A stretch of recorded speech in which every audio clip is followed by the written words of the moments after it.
Hey, good evening, Kansas gun community. We're running just a minute late, but that's okay.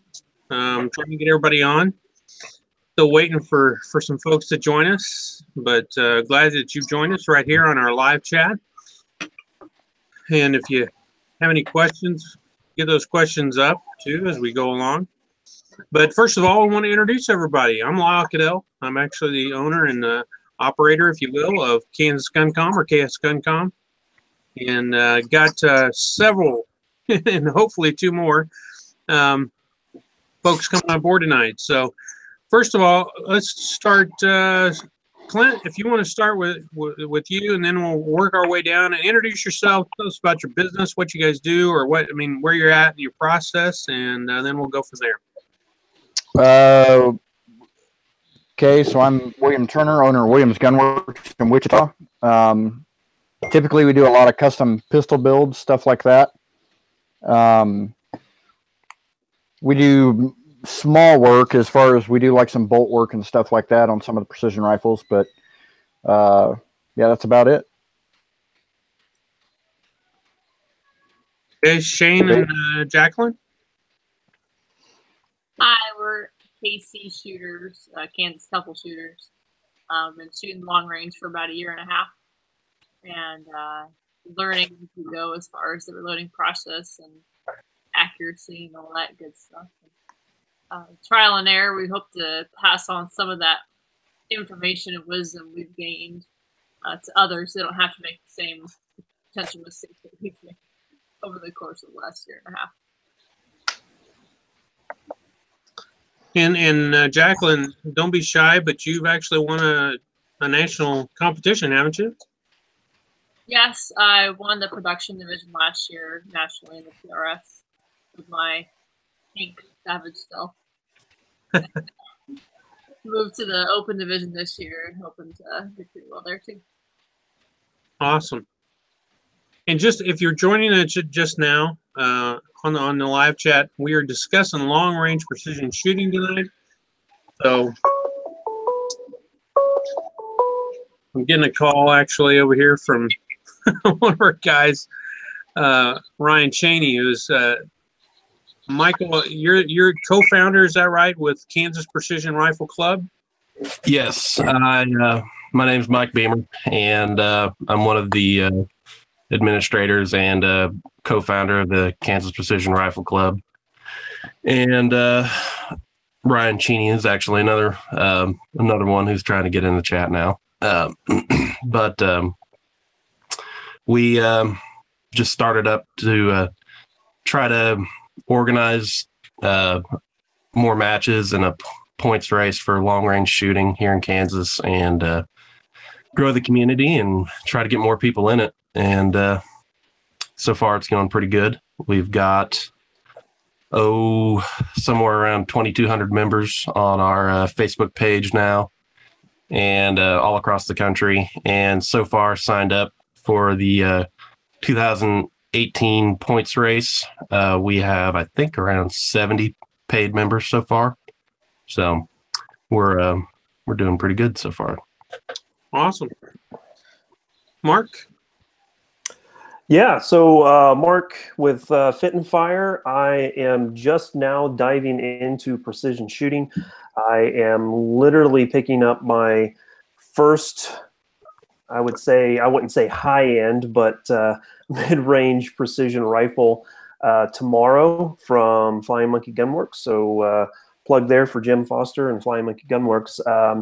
My background is that I'm not a precision shooter. The furthest I've ever shot is 300 yards in qualifying in the Army. I've shot distance on bigger caliber weapon systems, but those don't really count, I would say, for precision. So I'm here just to kind of get a better understanding of what precision shooting is all about, try to figure out how to get involved into shooting competitions, and just kind of give the beginner's take of getting into the sport. Awesome. And we have a new member of the family who has joined us. Ryan Cheney, introduce yourself. Tell us what you do. Can you hear me? I can Yep. hear you. Okay. I've never used this app before.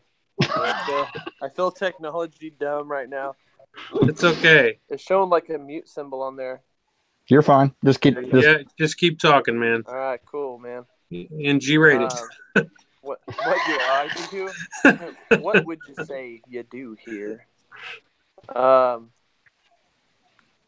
You're talking like for professionally or like in shooting Well, sports? both.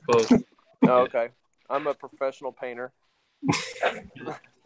I professionally paint guns with Cerakote. That's what I do every day. I've done for the last 5 years. And I own FTW Coatings.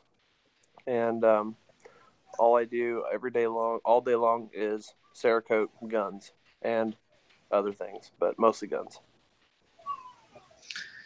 And you also are the co-founder, correct, with Beamer, with Kansas Precision? It was basically mostly my idea, and I talked Beamer into it. No, I'm kidding. No, Beamer and I it started off as a bad match. We shot a match that was terrible. It was horribly run, and on the drive home we called each other and started chatting about starting a club, and then we started a Facebook page, and it just kind of grew from there. And now there's over 2,000 members, so it's been pretty awesome. We've got a really great community of people, and everybody's really willing to help each other. We don't have a lot of people that are real negative. It's real positive atmosphere. All the shoots are getting big. We're getting a lot of people showing up, and it's growing fast, and it's pretty cool to be a part of something that's turning out to be pretty successful. Awesome. And on the end over here, Derek. All right. Some of you guys know me. I've kind of seen at least some of you guys that are here on the chat around. Everybody that's out there, I'm Derek. I was a Marine Corps vet from Kansas, went to school, K-State, all that good stuff. Now I live in Kansas City area. I started shooting about 2 years ago. I shot 2 matches with a buddy's rifle, so there's literally no excuse to go out and shoot a match if you're interested. It's a Remington 700 with a 26-inch barrel. It's 308, and I was shooting a second focal plane Night Force scope. So trust me, whatever you've got out there, you can go take it out. I got to shoot 1 match last year, but I plan to get to a lot more this year, and hopefully we'll continue to grow that community and even start bringing people in from the other states. It's an awesome, we should say, sport to get into, and a lot of good people around. Awesome, guys. I'm still hoping Matt's going to join us. Matt Denner that's where I got this hat from, Athlon Optics out of Olathe. And actually they, Jacqueline, do what? Oh, nothing. I was telling Beamer to quit laughing. He's just got that smile on his face. Jacqueline and Shane know Matt real well, so I don't know. We're trying to get him on. I know there's some questions already in the chat. Big Al, good to see you in the chat, and wants to know what Jacqueline, what do you shoot? So tell us what gun, and tell us a little bit about your equipment. Well, yeah, it's in pieces right now, so hang on. Okay.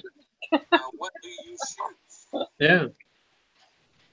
So the last match I shot this past weekend was rainy, surprise, surprise, and super muddy. So everything's in pieces while we're cleaning it. While Shane's cleaning it.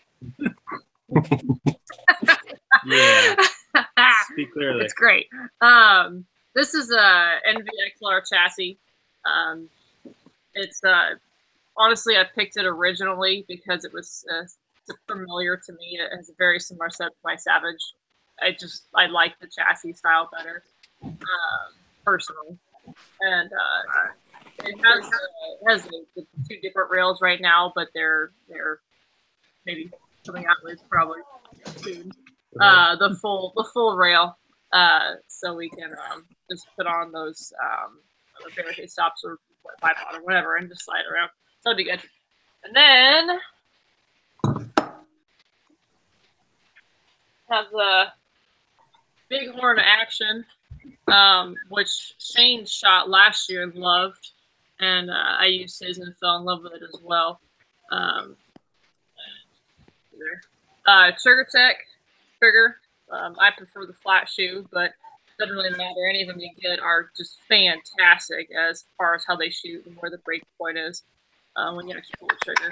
Everyone I've talked to, if they try it, they fall in love. It's You fantastic. can't get the new diamonds at the moment. They're Yeah. like back ordered forever. Yeah, but hey, There he is. there's Hello. there. I made it. Speaking of, hey, man. Speaking of him. Yeah, and got the proof barrel on there. The stainless steel, not the carbon fiber. And that'd be really nice because they're so much lighter. And of course, my Athlon scope, trusty Athlon, which this year I've got the Chronos BTR on there. Similar to the original Chronos, a little thinner reticle, a little easier to spot targets on when you have it real zoomed in. Not on there right now, it's getting clean. We got an Area 419 break that does a fantastic job. What caliber are you shooting, Jacqueline?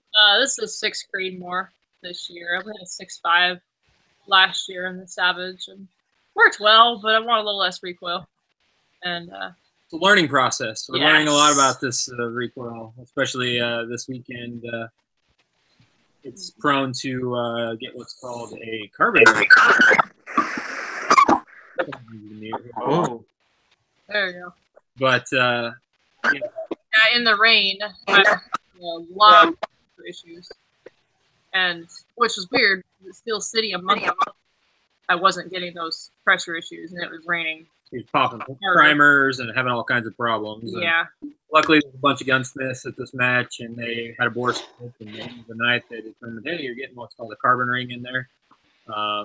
Lack of maintenance. Apparently, these require a little bit more than a 6.34, and I've been slacking on it. It's had about 800 rounds on it, and I only run 2 or 3 patches through it, every couple hundred rounds. But so that caused problems for her day one, and she got way behind. But even with that, she was in the middle of the pack. So Yeah. The learning experience. We're getting there. okay. Derek, do we have any other questions from? And by the way, shout out to let me do a shout out to Mid America Prep. I know you're watching, Ian from Mid America Prep, Crusader Arms, John over there at Crusader Arms. Hats off to you, bro. I'm glad to see you're watching. And there's several others of you on here. So glad you're able to join us. But Derek, are there any other questions? Just right off the bat. We've got Jake Harold who's asking why do a bunch of y'all run breaks at matches instead of suppressors. I guess I'll go ahead and throw out my opinion because my rifle's actually getting threaded right now. I shot a bare muzzle for a little while. For me, being able to spot my misses when you do miss or even spotting hits, just kind of seeing what the bullet's actually doing is really important for me, and being able to transition to the next target that much faster. For me, a suppressor, it's going to take me 9 months to get, and they're pretty expensive. When I can take my gun to get threaded for $150 and put a $100 muzzle brake on it, I'm getting at least an effect out of it that'll help me out. I guess KC shooters, you guys want to talk about kind of why you guys run brakes? Sure. For us, we do it just to get the most recoil reduction possible in a big match. These local matches, eventually we'd like to get a suppressor in. Just for one, she has ear issues already. So anything we can do to help protect that is good for her. As much shooting as we do at the range and things like that, it's always nice. There's a new local company out of Kansas City that's making some really, or not Kansas City, out of Wichita. They're making some really effective brakes. They're a Kansas company. We want to try those, and before long, we're thinking about getting those. I think Beamer runs those. What do you think about them? You mean suppressors or muzzle brakes? Suppressors. suppressors. Leviathan. Yeah, I run a Leviathan suppressor. It is their Ghost model, 6.5 inch. I was lucky enough to get sponsored by them this year, and I really love it. My rifle is chambered in 6mm Dasher, which is kind of a low recoil bench rest cartridge that has become popular in precision rifle competitions, and it it goes really, really well with a suppressor. For me, I've wanted to get a silencer, suppressor, whichever name you prefer, for quite a while. So when the opportunity arose for me to get sponsored by Leviathan, I was really excited. And for me personally, I feel like I shoot a little bit better with a suppressor than a muzzle brake. Yep. It does have more recoil than a muzzle brake, but with the proper recoil management and technique and positioning and all that, when you're shooting prone, I can't hardly tell a difference. I can still spot my own trace a lot of times in the right conditions with the suppressor on it. It needs to stop going to Ryan. I can't stop laughing. Beamer, you're a big man, and Dasher is a small round. And if you're talking about recoil, you just need to go ahead and get a 22 long rifle. Back to the 22, buddy. Recoil management is huge in this thing. I know it is. Now, here's the deal. I'm the OG suppressor user. I've been running a suppressor on mine since forever, and running a Silencer Co Omega. And I do like the Leviathan. I've talked to Chris quite a bit. We're actually in the works. You have a little project for me, a couple little projects for me actually. And but the way I've got mine tuned, since my 6.5 is a gas gun, I have the adjustable gas block set to where just the absolute minimal amount of gas necessary runs my action. And what I've done is I'm running a 6.5 Creedmoor. I took the little muzzle brake off the end of the Omega, and I put on the 5.56 flat cap. Now, the 5.56 flat cap is actually 0.299 in diameter, the bore, from the factory. So when I had the barrel cut and rethreaded, we actually cut a couple inches off the barrel just to save a little length. I had it made sure everything was perfectly concentric to the bore of the suppressor, and squeezing a 264 bullet through a 299 end cap, as long as everything's straight. Of course, I was a little timid the first time I squeezed the trigger, but no, everything's perfect on it, and it literally has no recoil. And part of that's the perfect tuning of the gas, which it's not very easy to adjust gas on a bolt gun, but mine's adjustable. Drill some holes in it now. Stab. Well, hey, I got a bolt gun too that I'm working on. I'm building a 22 Creedmoor. We can talk about recoil. I've been shooting a bare muzzle to get speed, and it has less recoil than my 6.5. So now I've got a little hybrid project I'm working on right now that is a little insane. I've got to get the speed down because I'm almost at 3,300 feet a second with the 95 grain Sierras. But anyway, going back to my suppressor on my 6.5. I know I shoot better with it because there's a lot less anticipation. There's a lot less. I mean, how should I say this? People try to keep their eyes open through the shot. You see a lot of people blink or flinch on the shot. With a suppressor, you're going to take that away. And I feel like I shoot better with a can. See, and that was another thing I was going to talk about. It's like, for me, when I'm around people that shoot with suppressors, the matches I've been to, it's I get my ear pro off, and that's obviously nice. But I don't feel like I need to blink every time that they pull the trigger.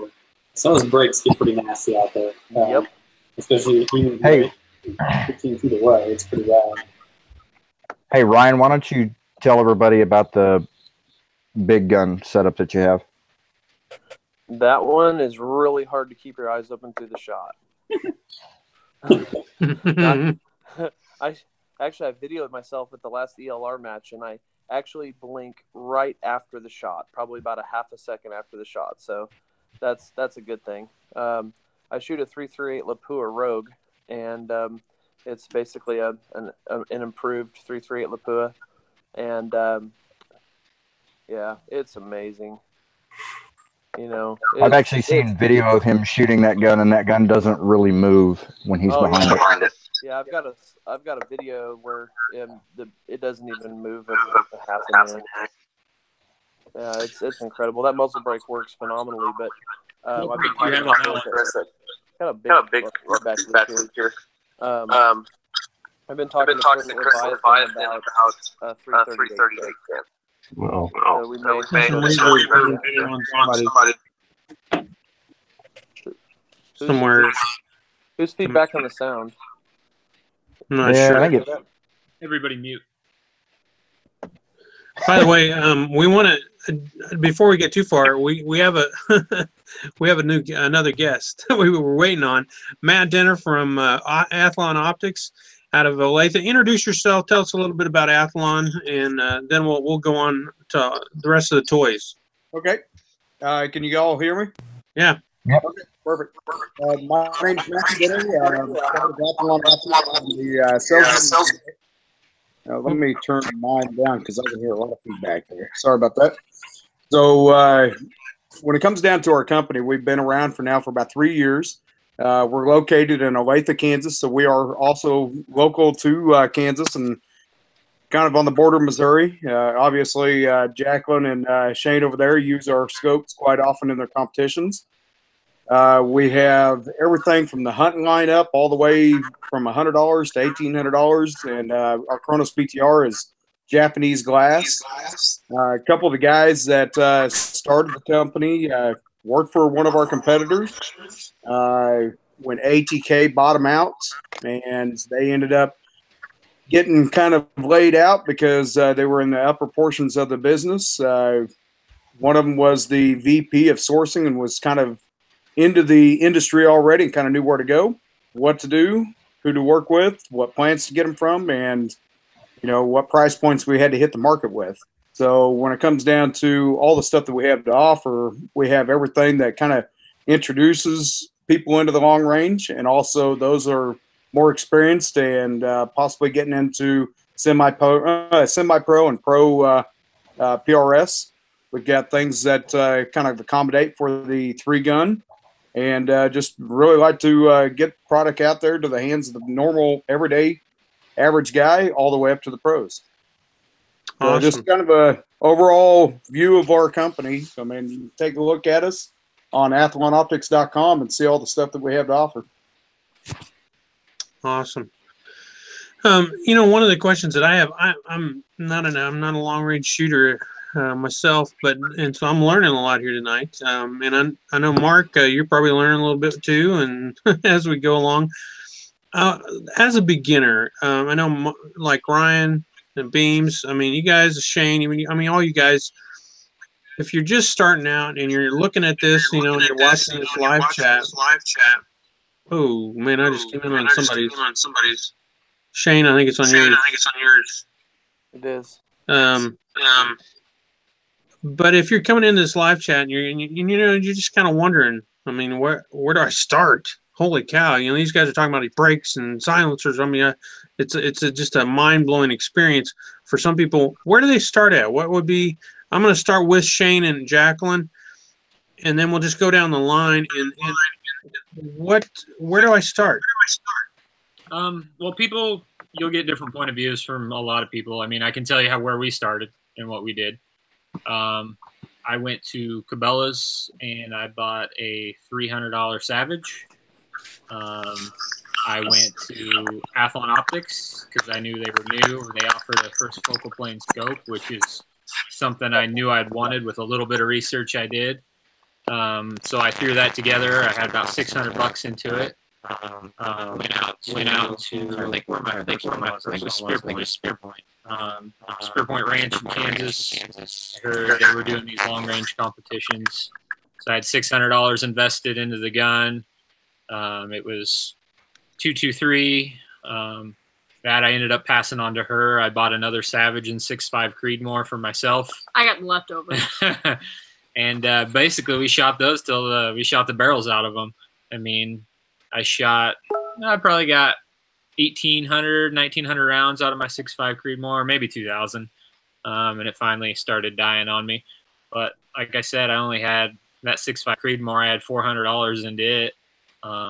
It didn't have things like a threaded barrel at the time, but I learned a lot. Then I started learning how to reload. I think I learned more about long-range precision when I tackled reloading than anything, really. I mean, I learned a lot about ballistics and how to make a load for my specific rifle, and bought a chronograph. We bought a magneto speed really cheap, the cheap one, $150. downloaded a free app, plug that into your app, and really went out shooting with these Savage rifles. But really, my big thing was I didn't want to drop a whole lot of money into something that I didn't know if that's exactly what I wanted. I wanted to just get something cheap and get out there and shoot and see if we liked it, and then also see what other people are shooting once you get out there, and then decide what you want as your tool. Long. What caliber you want, what custom parts people are building. If you all want that stuff, you don't have to buy everything right now and drop thousands of dollars into a rifle right now. Get something cheap or borrow your buddy's gun and get some factory ammo and just get out there and have fun and learn what you want out of this. Gear, everybody will let you loan gear. I mean, ask Beamer, if you come to one of his matches, they got bags you can borrow. You'll be in a group. You don't need an expensive tripod. I mean, all that stuff will be provided for you. Everyone else has so much stuff, and generally, and especially in the PRS world, and we've done one NRL match now, and everyone's so nice and just lets you hey, what do you want to try? I got this bag, I got this magazine, yours isn't working well, fine, try mine. I've got 3 different ones, try them. And it's something that you don't have to decide right now, but what you do have to do is get out and actually shoot a match. You don't have to win. It's not like you're going to go out there. You're not going to win, but you're not going to get out there and beat everyone. I mean, guys will say buy once, cry once. I have no problem with that either. You buy good stuff, it's going to last you too. But what if it's something you didn't realize you don't really want? I mean, I have no problems with telling a guy to go buy a cheap Savage and a gun and shoot the crap out of it, and you'll figure a lot out. And by the time you're done with that, you'll know what you want to get into. So. Sometimes that's our thought. Totally wing it in a match, though. Well, I wanted to include this question that just came in from Crusader Arms. He wanted to somebody. I'm coming in on somebody's feed there. He wanted to ask a question about 224 Valkyrie and whether it was legitimate to start out with, or standing up against the 6.5. I don't think the Valkyrie would be quite as good as getting a 6.5, but if that's what you want to run, it could certainly get you some impact for sure. You'll fight a little more wind, I think, but yeah, it'll one of the toughest things that we see at matches. Shane, I think you need to mute yours. There you go. One of the toughest things we have at matches, and like for me as a match director, is making sure that everybody that gets an impact actually gets scored for an impact.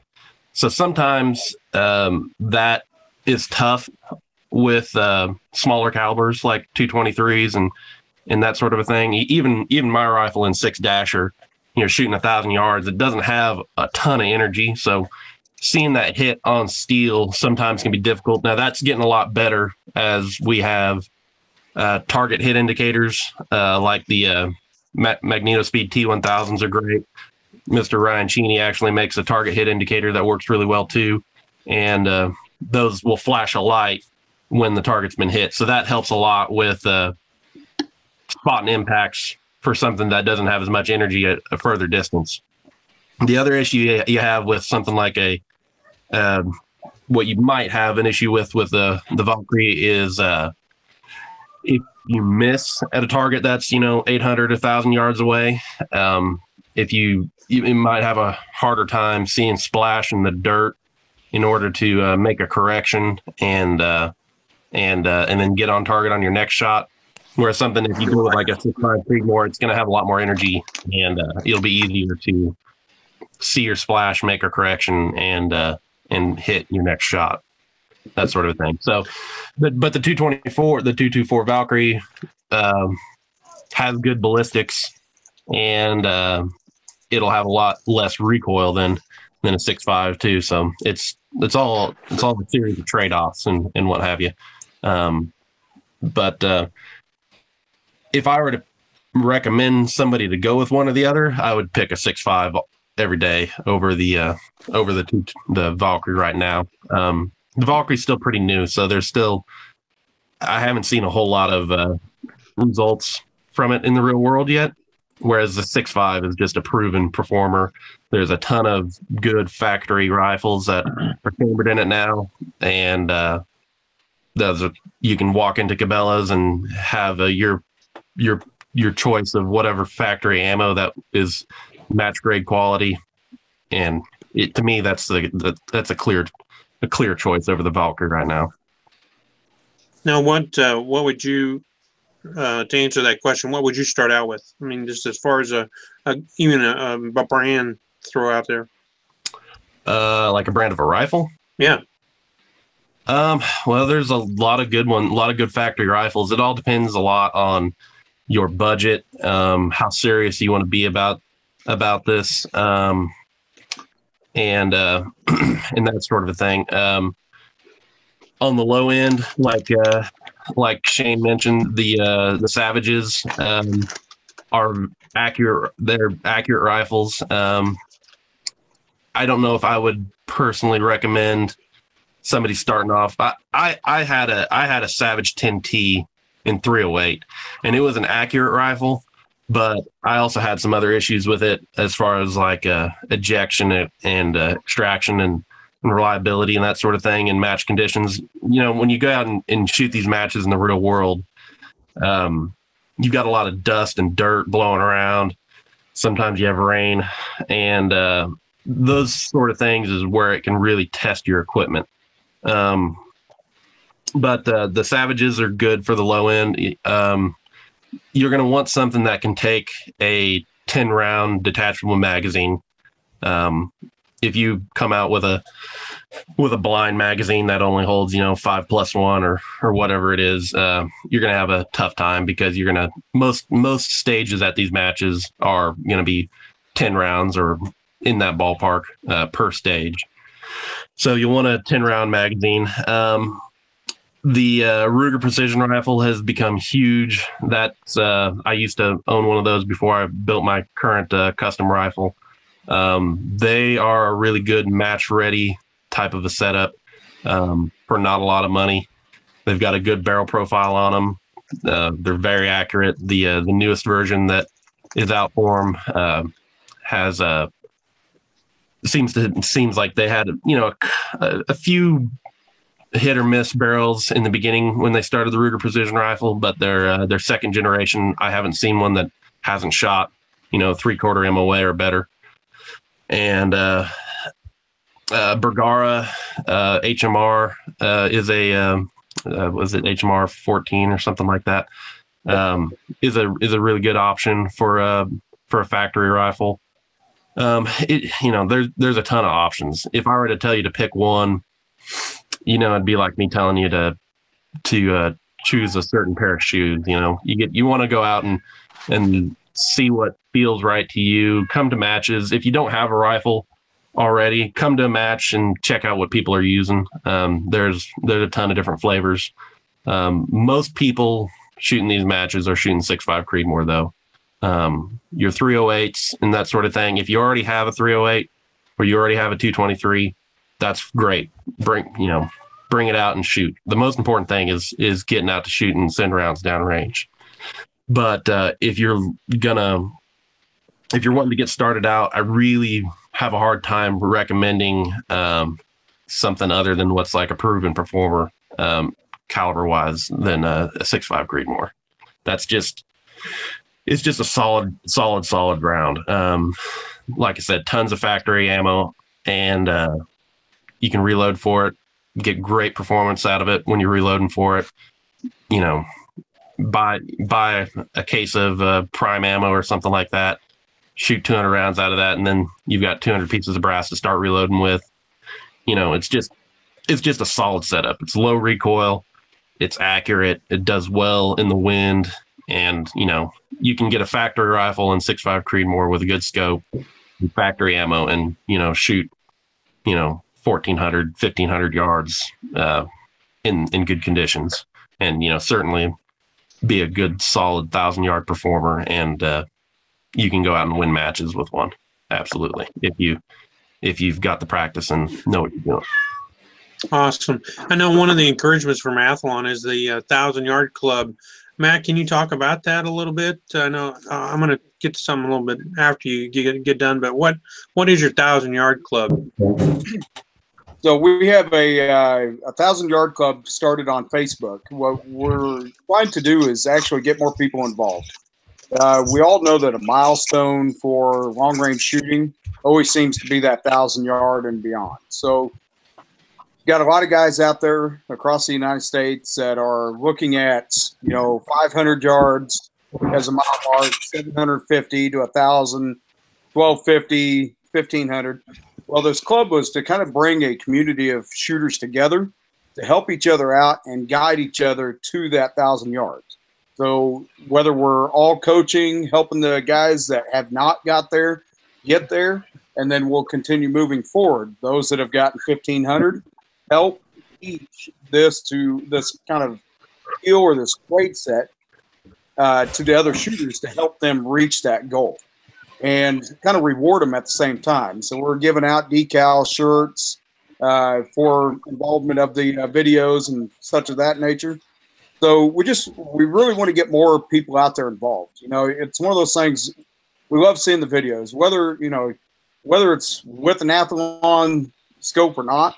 We just love to get everybody involved in the community, get them out there, get them shooting, and just enjoying that camaraderie with each other out there in the field.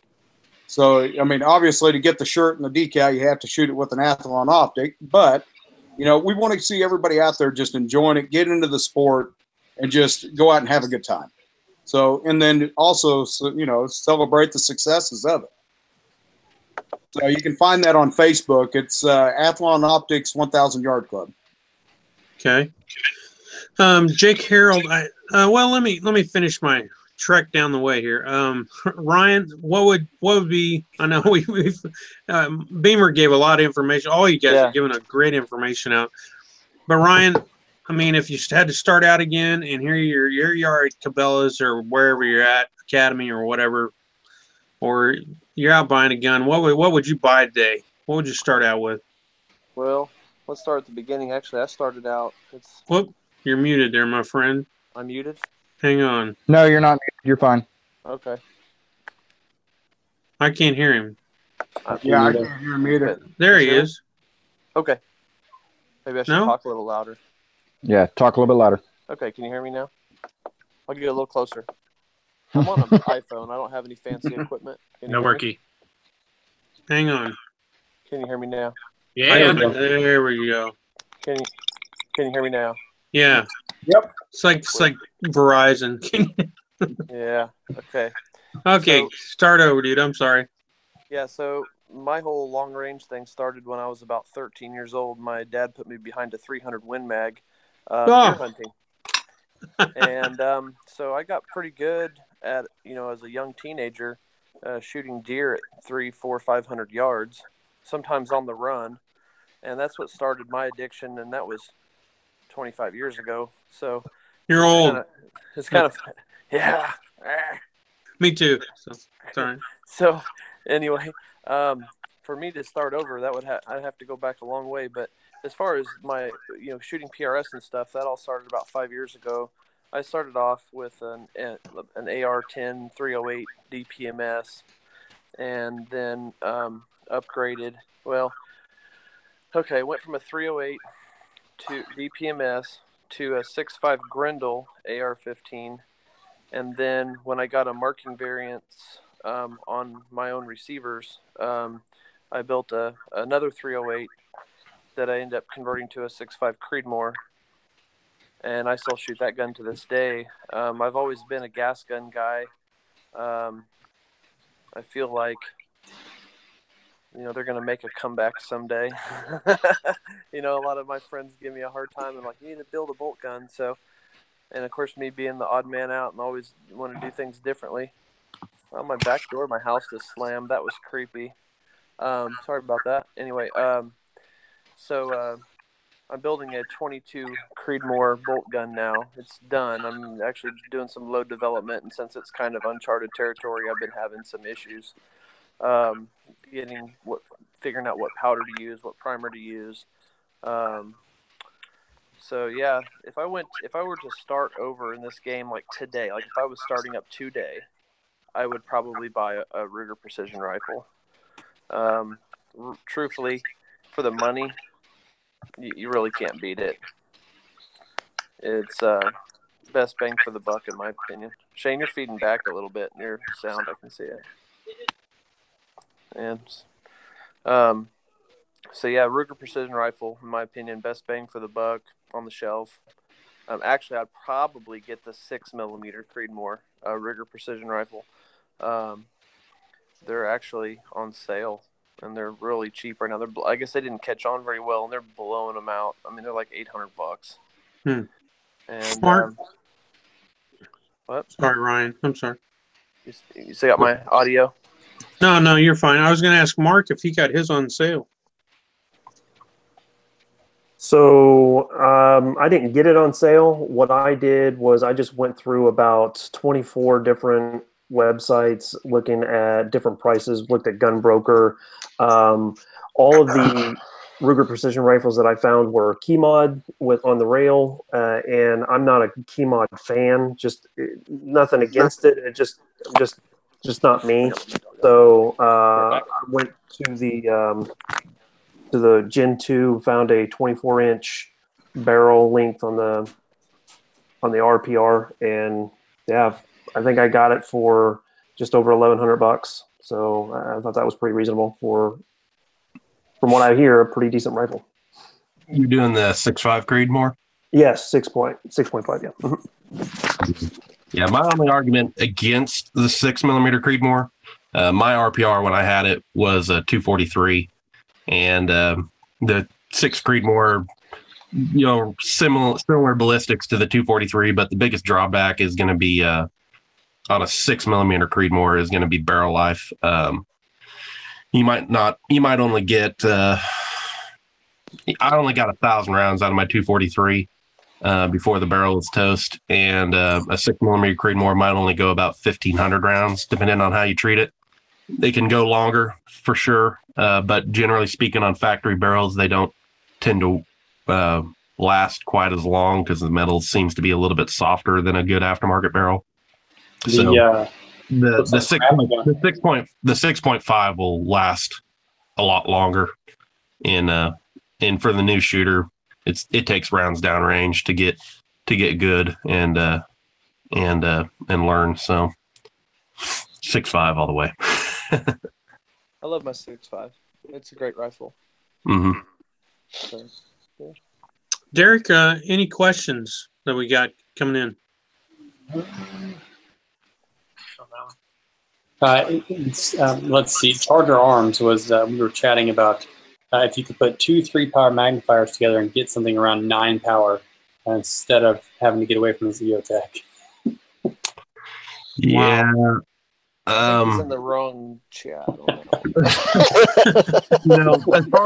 As far as magnification range on a precision rifle rig, you're going to want something that on the high end gets to around 20 to 25 times magnification. Putting 2 magnifiers on a red dot is not really going to be a precision type of a rig. I mean, your red dot's going to have like a 3 MOA dot in it, and then you're going to basically, if I'm thinking about this right, if you're just going to make that dot even larger, and it's just going to cover up whatever target you're shooting at. Generally speaking, I think he was being facetious with his question. Be trolling? Okay, well, he won. Little troll. But, yeah, I think magnification is another good point, though. I've seen a lot of people running those Night Force SHB F1s, 4 to 14 power, and they're hitting steel out to 1,500 yards. Yeah, the rule of thumb is kind of, roughly, 1 time magnification for every 100 yards you're shooting. So, it's nice to have the high end magnification when you're shooting, a really small target. So you can be as precise as possible with your point of aim. But generally speaking, in match conditions, most of the time you're going to be running between 10 to 15 power during a match when you're shooting positionals, because You want a wide field of view so you can find your targets easily. And when you take a shot, and if it's positional and you come off the target, the wider field of view that you have at a lower magnification will help you be able to spot your impact and know where you hit on the target, or if you need to make an adjustment to correct and hit the target. So you want it's like I said, you want to be able to get up to around 20 times magnification on the high end, but usually at most matches you're not going to be running that high for most stages. So we've got another question that came in. Jake is asking, how do you go from reading wind and holding / dialing for a 308 and then applying that to the 6.5? Just my quick experience shooting that 308 the first couple matches and shooting my 6.5 last year, it's night and day. I mean, the amount that you gain from 6.5 when it comes to fighting that wind and the drop difference is crazy. For a long time, everybody said, "Oh man, 308, you got to get 308." Everybody shoots 308. There's so much load data. Man, load data doesn't matter. The gravity doesn't care about your load data. So that's just my experience. It was much easier to go that route. But 308's a good teacher too. What would you guys say the barrel life is on a 6.5 Creedmoor compared to a 308? There's 308s that are built in the 80s that are probably just fine. Yeah. 2,000 plus rounds on some 308s, and you're getting 2,400 on a 6.5. Mm-hmm. Yeah, there's a lot of factors there. I've heard of guys running 308s 10,000 rounds and still being sub MOA accurate. But I've heard of guys running 308s 3,000 rounds and pulling them in. I think it depends entirely on your definition of your accuracy requirements and a lot of other factors. But generally speaking, a 6.5 Creedmoor is probably going to last about 2,500 to 3,000 rounds is a safe bet. And your 308, your 308 will last forever because it'll just continually get sold to the next person as they upgrade to a 6.5 anyway. So it'll probably never go wore out. Sounds like Beamer speaks from experience on that one. It's a good practice round. One of the best shooters we know in the country, his name's Jerry Karloff. He shoots as a training round. He uses a 308 rifle as a training tool. For one, you don't burn the barrels out like Beamer's talking about. But two, it teaches you recoil management because it's a lot better than a 6.5 Creedmoor. I mean, so you really have to learn how to control it. You're forced to do recoil management. Yeah, that's a good point. I mean, shooting, I don't remember what he told me one time, like 20,000 rounds a year in 308, just practicing. Wow. That's unbelievable. But yeah, and then you pick up a 6.5 and it's like, oh, this is nothing. Yeah, this is great. Yeah, when you're shooting a 308 in the wind, a slight change in the wind speed was going to have a more dramatic effect on your bullet trying to get to the target. So if you can watch for those changes in the wind and be able to predict them with the 308, like Shannon and Jacqueline are saying, it'll make your 6.5 shooting easier. But if we're talking about a newer shooter wanting to pick one or the other, it's not you'll hit way more targets with a 6.5. Guys, we got a question coming in from Adam Balzer. He was asking, at the PRS matches, what crutches can you use? I guess, and he uses crutches in quotes. Can you print off your data and stick it on the side of your stock? I mean, what are some of the rules and things that go on there? So during a match, we have a lot of little tools that we use to write our dope on. Let me see. So this is off of my rifle. This is called a Sidewinder, and it's just a little Velcro doodad that bends around, and you can bend out of the way if you were to jam it into something. And I have my dope written down there. Another thing that people will use. 1 second.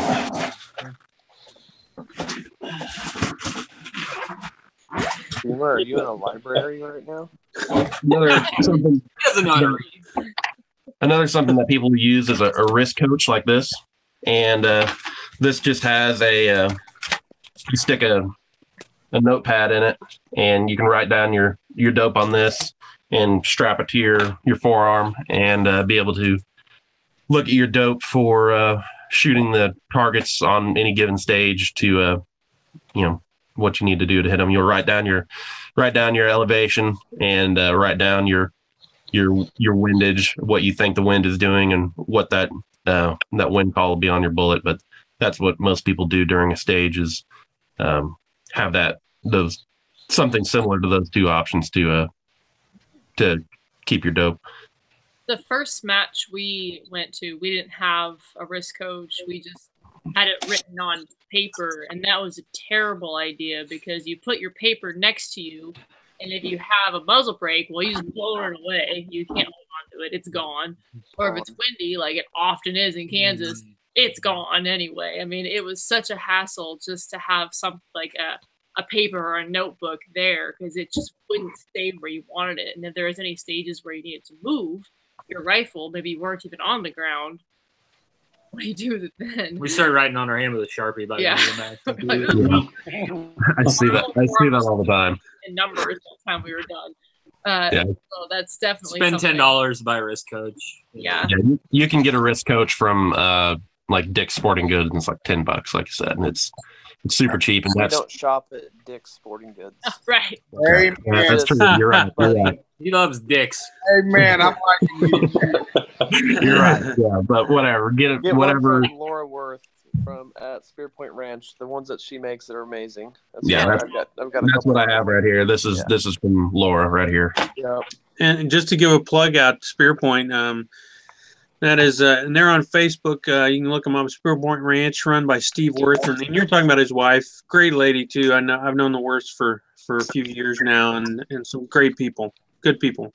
Yeah, if it wasn't for the Worth family and Spearpoint Ranch, there probably wouldn't be a long range shooting community here in Kansas. They, as far as I know, were one of the original places to hold PRS style matches.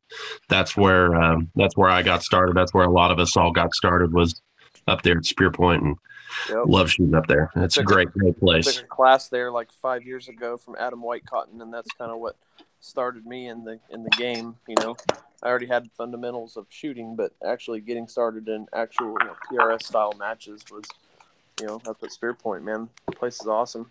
Yeah, and on a note, a lot of people are, when we're talking about getting new shooters to get into this, a lot of people get really intimidated about, if they don't think they're confident that they can do well. Well, the fact of the matter is, you might not do well your first time, but anything that's good and worth doing takes, effort to improve at. My very first match that I went to at Spearpoint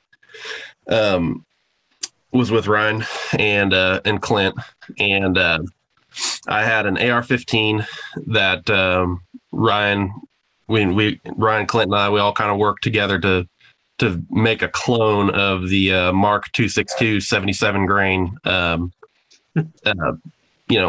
military ammo, and the rifle was pretty accurate, and the ammo was great. And then I went to Spearpoint. I had everything wrong. I showed up there in our very first stage. We had a target at like 180 yards was the first target. I was like, okay, cool, I can hit that. And then the next target was at like, 375 yards, and it went all the way out to like 1,050 yards on this very first stage that I go to shoot this match. I'm like, oh crap, I don't have anything that I need for this. And that entire day, I hit 2 targets. I took dead last, and it was a very humbling experience. But I knew that I could get better, and hey man, from the bottom, it's only up. Yeah, exactly. From I just poured myself into it to try to figure out what it would take to improve, because it was at the end of the day, after we got done shooting the match, we went out and shot on their known distance long range up there at Spear Point. That goes all the way up to 1,400 yards. And I was able to get on steel and hit targets out to 700 yards with my AR-15. And I was just totally hooked. And it all starts from there. But the biggest thing is you just have to start. You have to start somewhere. And your starting point might be better than mine. And it probably will, with as much information as there is out there. You know, having discussions like this give new shooters a big head start compared to where a lot of people might have begun, but you just got to get in there and do it. And once you do, you're going to have a good time. Being dead last and everything. The first match at Spear Point, he's saying I was last. I don't think I was, but that's okay. I was close. I don't think I was last. Of course, I had 223, and I just had so much fun. I didn't care anyway, so I could have been. I didn't notice. But it was almost a year to the day between that first match and winning a Spear Point match. Like it was just like a couple days shy of a year. That's awesome. Definitely something to not be discouraged about when you first get in, like you're saying. Yeah. I told her to build a rifle the day she won a match, and I was joking that day. Hey, Mark. I want to include you here and ask you. I mean, what do you're gleaning this information? What are you looking forward to as you kind of get into the long range precision world? So I'm a bit of a geek when it comes to numbers. The idea of being able to put together a platform to shoot, and the reason, one of the main reasons why I even chose the Ruger precision rifle was due to the interview that Johnny did with Ryan Kleckner over on his channel, 180 Second Ideas, and I know that's kind of that's the tactical world for precision shooting, but you know, the idea of being able to pull data in, you know, you've got, you know, a crosswind at so many miles an hour, which means you're going to have a holdover of this, and you know, you've got to just crunch all those numbers together. That's one of the things that really excites me, because I'm just weird that way. I mean, my day job is an analyst, so I'm constantly crunching numbers, which I'd never thought I'd get into after being in the military. But yeah, that type of stuff excites me about it. The idea of building your confidence and being able to shoot distance, and you know, being able to hit something at something over 300 yards and do it consistently. That's something that excites me as well. So my biggest challenge right now is just trying to understand. I'm listening to you guys talk about your dopes and knowing how to dial all that stuff in and what your holdovers are and stuff like that. And you know, like I've said several times already, I'm brand new to this. So trying to get from beginner stage to understanding, okay, what numbers should I be writing down? What type of things, what type of information should I be writing down on these little cards that you guys have to help you? So what you want to do is set up. Easiest way to do it is to just download a ballistic calculator on your phone. The program that I use is called Straylock Pro. It costs like $12.99, I think, on the App Store, and it is a very, very powerful and accurate calculator to put in to figure out your dope. You'll have to set it up for your rifle.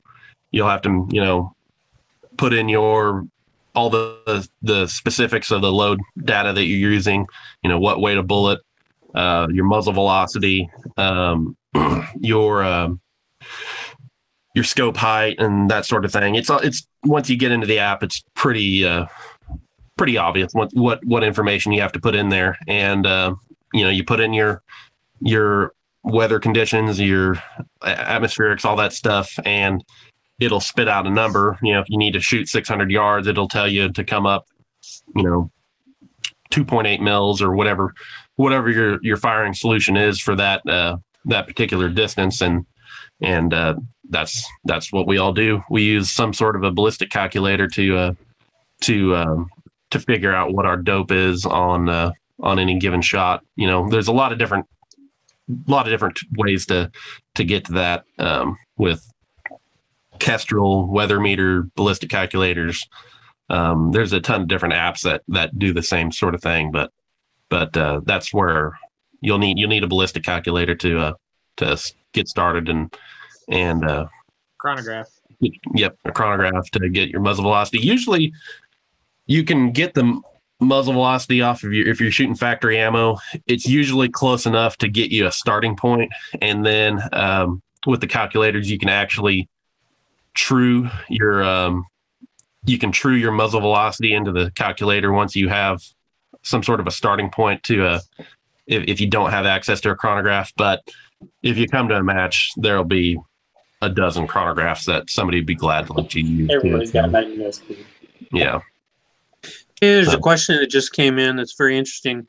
Do you guys prefer MOA or mill in your Mill. Definitely mill. Mill.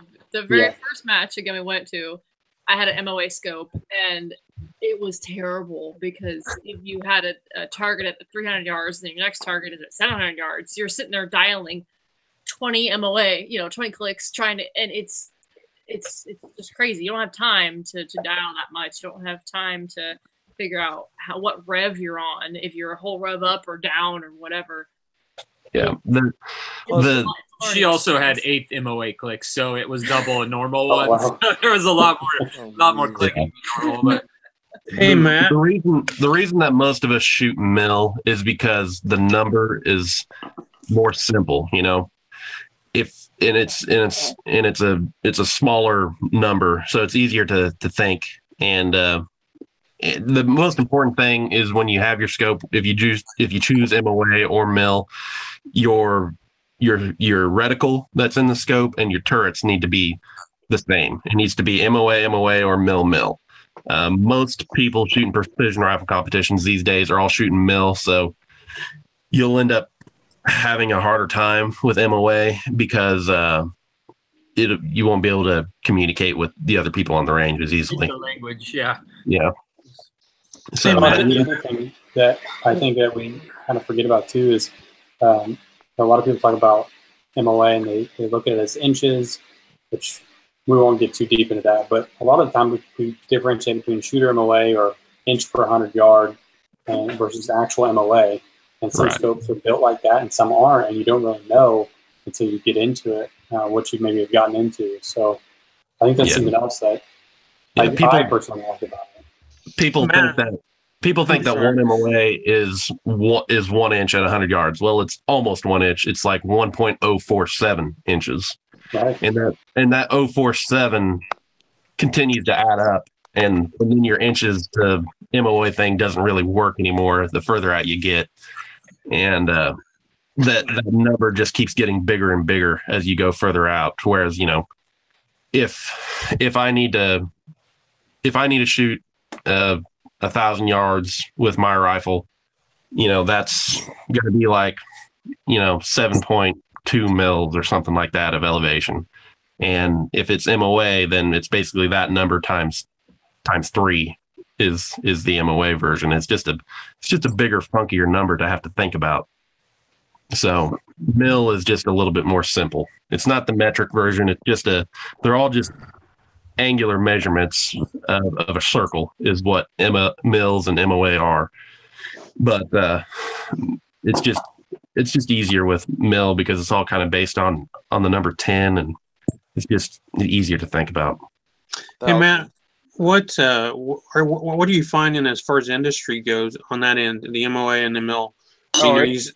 It's mill by far. Now, we get this question a lot when people are calling into customer service. A lot of guys will ask, what should I get, mill?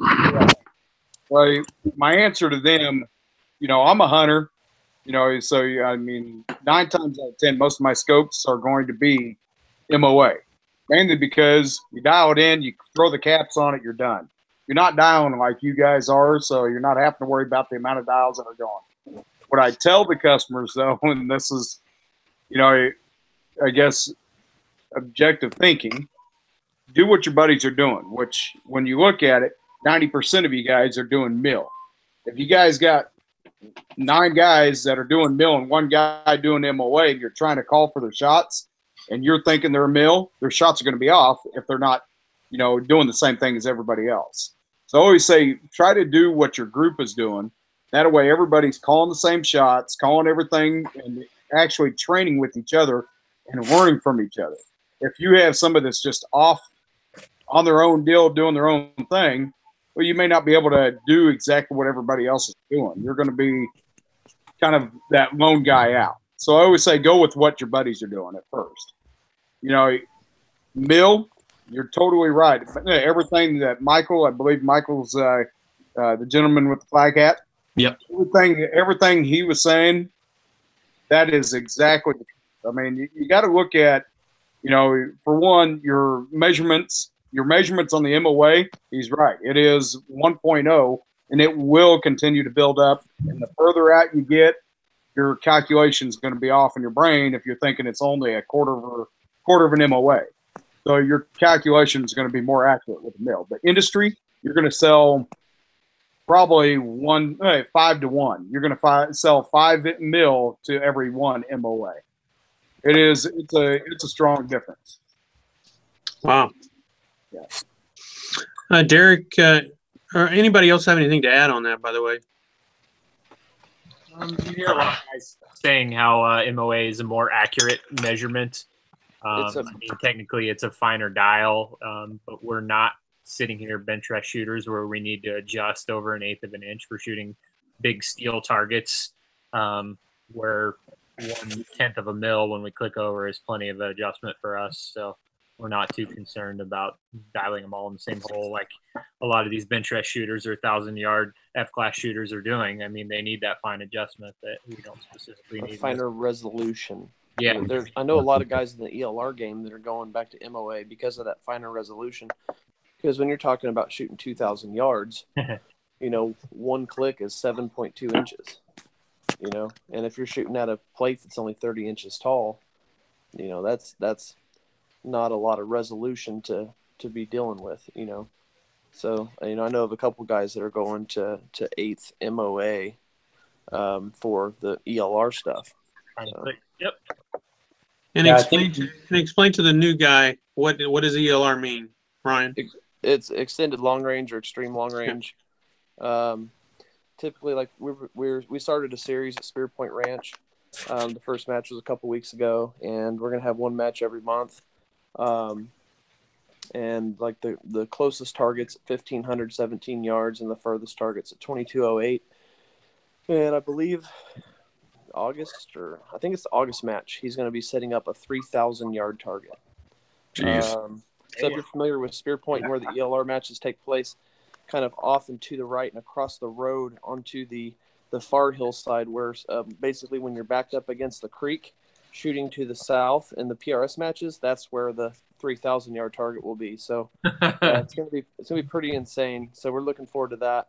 They're actually having a 2-day ELR match up there, and I guess there's some pretty good sponsors coming to the table on that. So that'll be interesting to see what happens. There's gonna be some big guns that show up for that match. That'll be fun. How big is the 3,000-yard target? Do you know? Is it 1 I have no idea what he has planned. Okay. No clue. That seems pretty interesting too, because you're going to be shooting to the south. You said, correct? Yeah, we typically shoot the range is primarily towards the south. Okay. But when we shoot the 3,000-yard target, we'll be shooting to the southwest. See, the reason why I bring that up is, and of course, I don't know how this affects on long distance, but in the state of Kansas, anytime between pretty much March through October, you're going to have a south wind or southwest wind. So that'll be interesting if I can get out there to shoot with you guys. That'll be pretty interesting to see how that affects around extreme distance. Well, that's just the ELR matches. Now the PRS matches there depends on where they have the stages set up, because there's basically 3 different areas that they'll set up matches from and shoot to, because Steve has quite a bit of property there.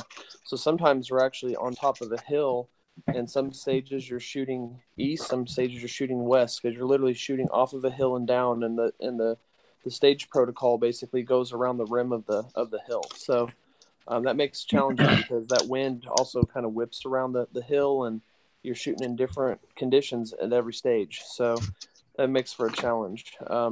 The ELR basically is all shot that one direction because that's the only space he has it set up for right now.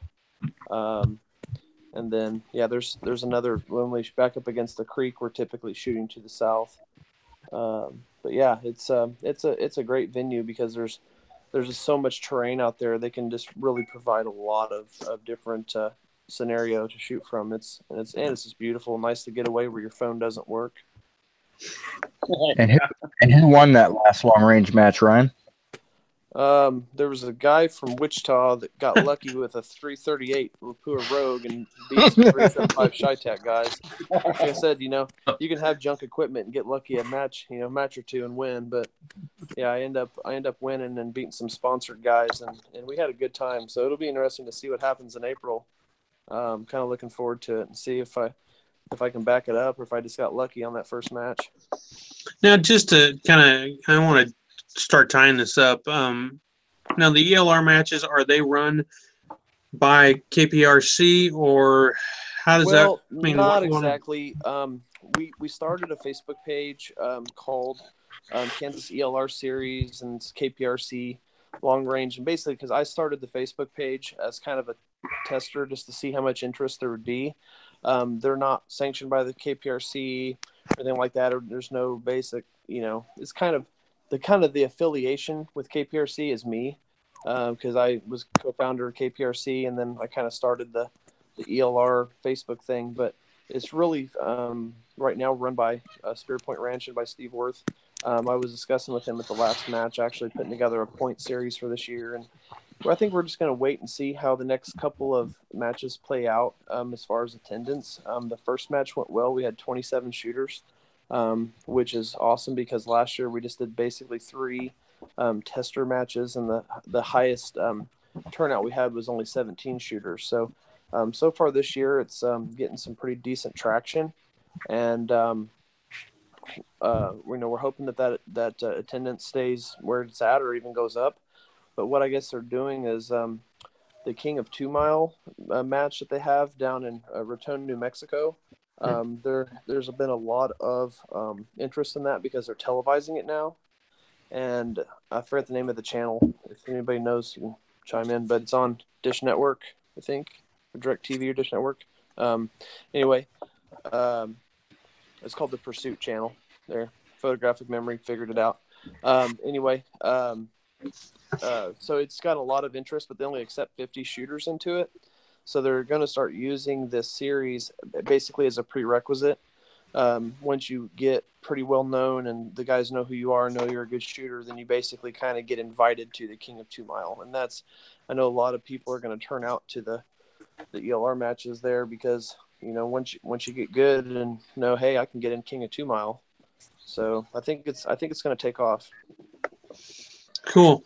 So, and just to kind of wrap up, guys, I want to key in on how people can get a hold of you with your social media and all that type of thing. So we'll just kind of go down the line. I know it's 9:15 here. We still got some viewers that are still hanging with us, but some have gone on. We actually had one from like Australia, I think. Nice. So that was with us. So Good day, mate. Good day, mate. And but just go down the line here, and I'm on, as I see it, it's Clint starts first. We'll go kind of right to left type of thing. But how we can get a hold of you, what your business is, or like KPRC, all that type of thing. Just give us your social stuff, and so people can follow you and find out more. Starting with me? Yeah, go ahead. Facebook.com Williams Gunworks or WilliamsGunworks.com. You can also find me on Instagram. Okay. Shane and Jacqueline? We're on Instagram at KC Shooters. We have a Facebook group too, Kansas Couple Shooters, but most of it's the same stuff. Yeah, it's not as active. Yeah, Instagram is where we are, KC Shooters. Okay. Michael? So you can find me on Instagram at Mad Beams, and we have a KPRC Instagram as well, but I don't post on it that much because one Instagram is enough to keep up with. That's and that one is KS Precision Rifle on Instagram. And then our Facebook page for the KPRC is Kansas Precision Rifle Club, and it's a private group. But if you want to request to join, we'll get you added to it. And just a few questions on there to get in. And then I'm on Facebook, Michael Beamer. And any questions anybody has, feel free to message me on Facebook, and I'll be glad to help. Awesome. Matt? Well, you can find us on our website at athlonoptics.com, also on Facebook at Athlon Optics. And then don't forget, we do have our new 1,000 Yard Club of Athlon Optics 1,000 Yard Club. And my name is Matthew Dinner. You can email me at matthewd@athlonoptics.com. Super. And Ryan? Facebook page is FTW Coatings. That stands for Foxtrot Tango Whiskey, nothing else.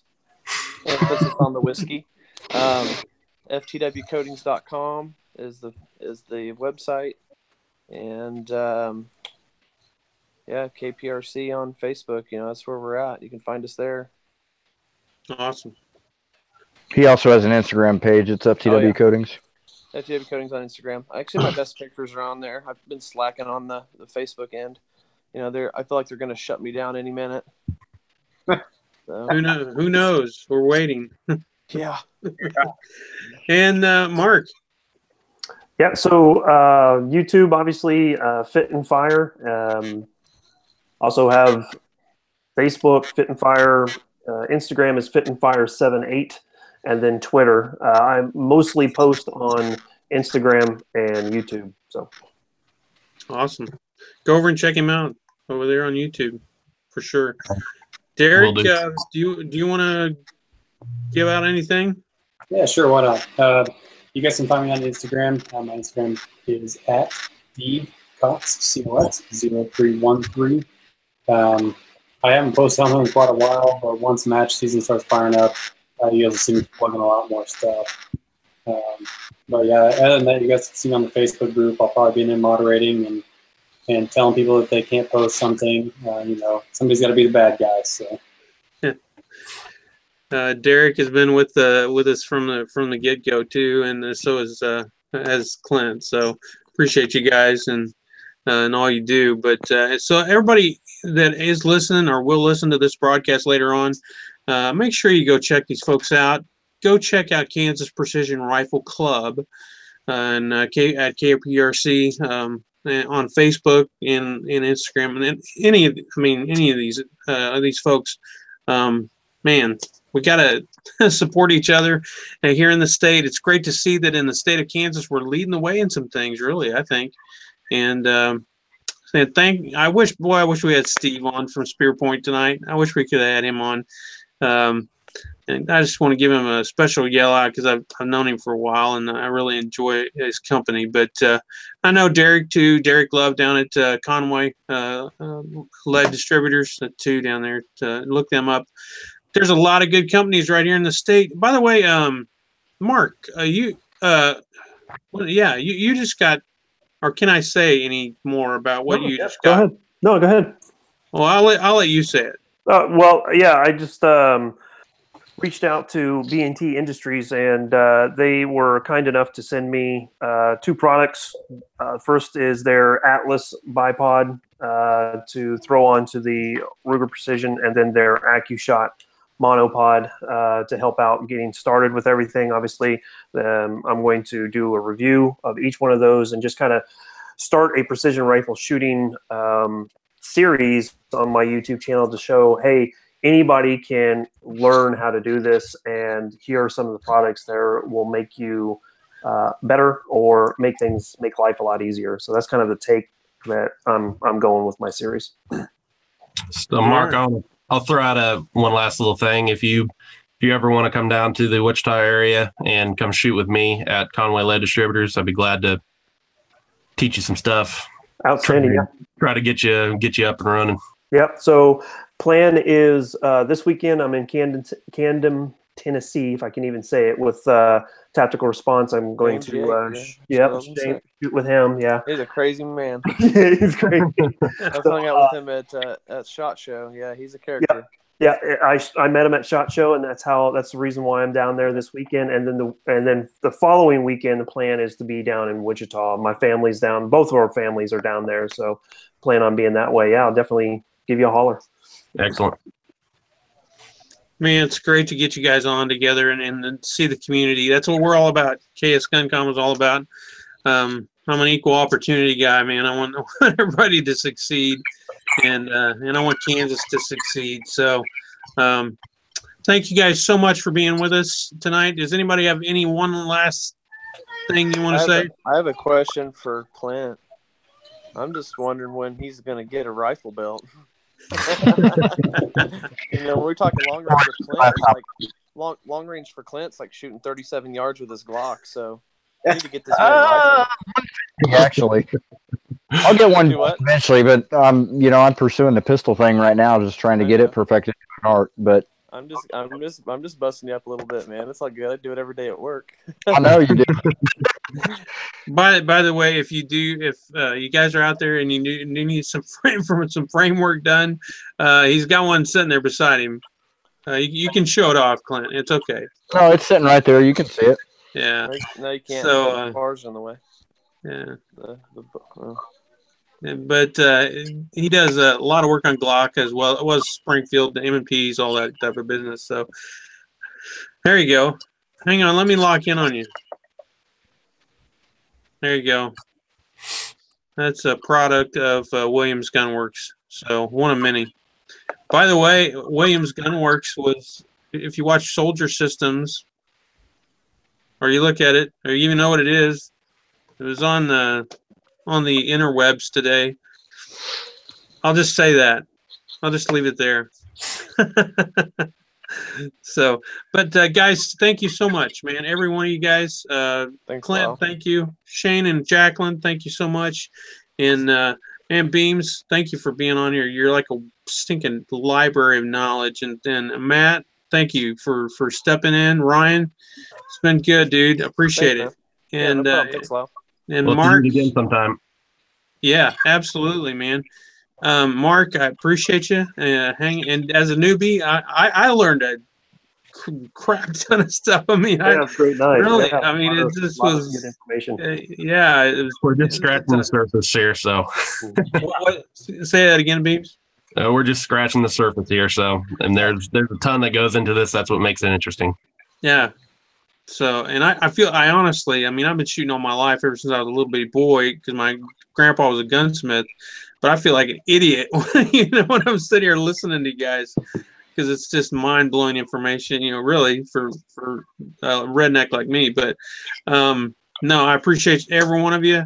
Derek, man, I appreciate you and what you do with us. And brother, what we work together. So, and we just want to keep Kansas going. And y'all, maybe we can do it again sometime if you want to. On long range precision, if the interest is there. And next time, I do want to welcome you all to April 4th. That's next week. Next week, we're going to be having another roundtable, and the roundtable is going to be about competition versus carry. And we're going to have Corinne Mosher on board, and Mike Yoder. Clint, who else are we going to have? We're going to have you, and then Crusader Arms, and Derek's going to be here. And I'm missing somebody for whatever reason. Anyhow, it should be an interesting time because that's kind of a touchy subject with some people. Yeah, because and if some of you don't know who Corinne Mosher is, she's a professional 3-gun shooter. She's also an instructor at Centerfire Shooting Sports in Olathe. And then Mike Yoder, he's a 30-plus year law enforcement vet, but he's also a GSSF, I don't know, grandmaster shooter. Sometimes he's like a wizard with a gun. So we're going to get some knowledge bombs, I'm hoping, from them next week, April 4th, okay, 8 o'clock. So I hope you're able to join us on April 4th, 8 o'clock. Until then tonight, hey, Kansas Gun Community, be safe. Thanks for joining us, and we'll talk to you later. Thank you.